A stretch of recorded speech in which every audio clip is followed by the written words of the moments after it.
Hello everybody, my name is Ashvin. In today's video, we are going to learn prepositions under and near. આજના આપણા વિડીયોમાં આપણે preposition શીખવાના છે under અને near. તો શરૂઆત કરીએ એક્ઝામ્પલ સાથે આપણે શીખીશું. સૌથી પહેલું છે under. અંડરનું ગુજરાતીમાં મતલબ થાય છે નીચે. જેમ કે તમારે કહેવું હોય કે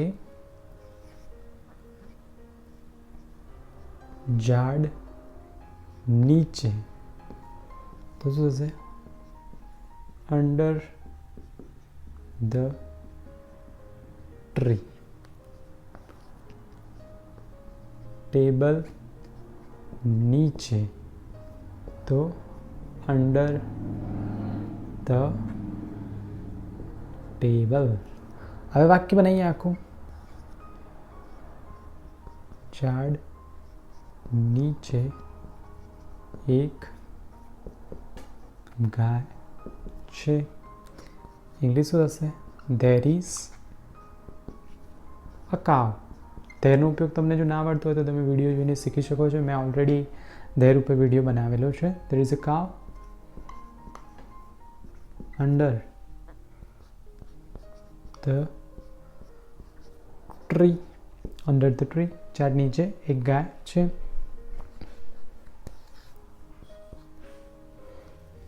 ટેબલ નીચે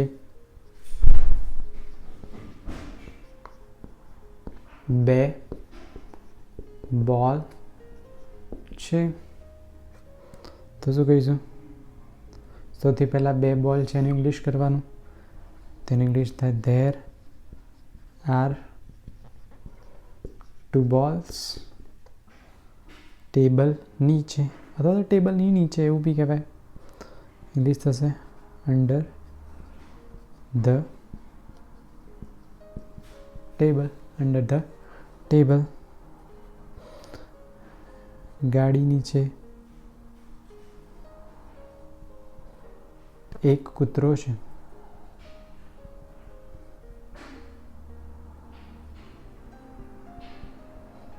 ગાડી નીચે એક કૂતરો છે. શું કરશો ઇંગ્લિશ? વિચારો. સૌથી પહેલાં એક કૂતરો છે ને ઇંગ્લિશ શું થાય? There is a dog. એવું થશે.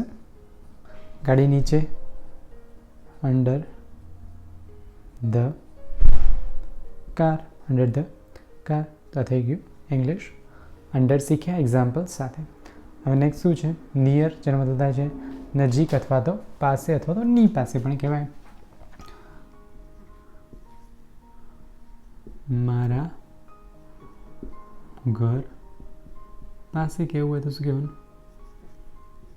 Near my house. તમે અહીંયા જુઓ કે પાસે શબ્દ એ પહેલાં આવે ને પછી આગળ આવે, એક આખું ક્રોસ થાય છે. અહીંયા બી એવું હતું. ઝાડ નીચે, તો નીચેનો મતલબ થાય અંડર પહેલાં લખવાનું પછી ઝાડ લખવાનું.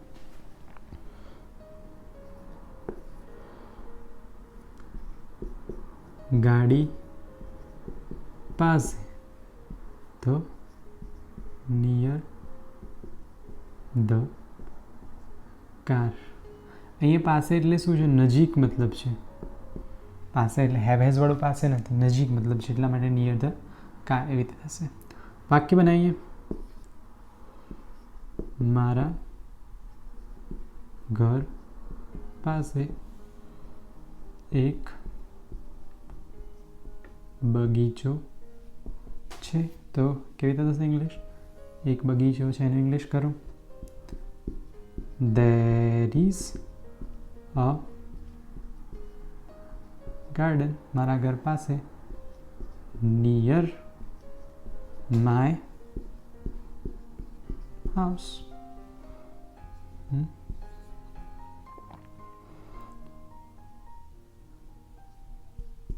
ઝાડ પાસે બે સાયકલો છે. There are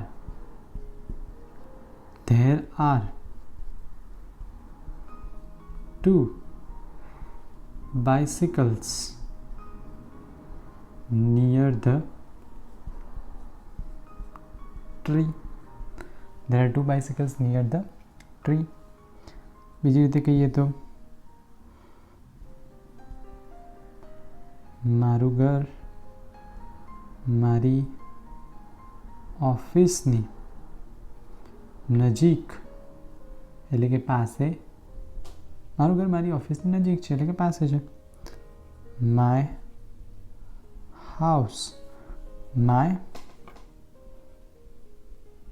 house is near my office. હવે નિયર ના બોલવું તો અહીંયા એક બીજો શબ્દ હું તમને શીખવાડું છું, યાદ રાખો, જે તમને કદાચ નહીં ખબર હોય. Close to. શું કહેવાશે? Close to. My house is close to my office. There is a garden close to my house. જે નિયર છે એની જગ્યાએ ક્લોઝ ટુ તમે બોલી શકો છો. There are 2 bicycles close to the tree. તો આ રીતે નિયર અને આ રીતે અંડરનો ઉપયોગ થાય છે. કરવાનું જોઈશું તમારે પ્રોપરલી શીખવા માટે. વિડીયોને 2 થી 3 વાર જુઓ, લખીને પ્રેક્ટિસ કરો, 100% તમને આવડી જશે. Thank you very much for watching this video. Next વિડીયોમાં નવું શીખીશું. Thank you. જો તમને આ વિડીયો ગમ્યો હોય તો લાઇક કરો, સબસ્ક્રાઈબ કરો, અને જો કોઈ કન્ફ્યુઝન હોય નીચે કમેન્ટ બોક્સમાં તમે કમેન્ટ લખી શકો છો. Thank you very much. By.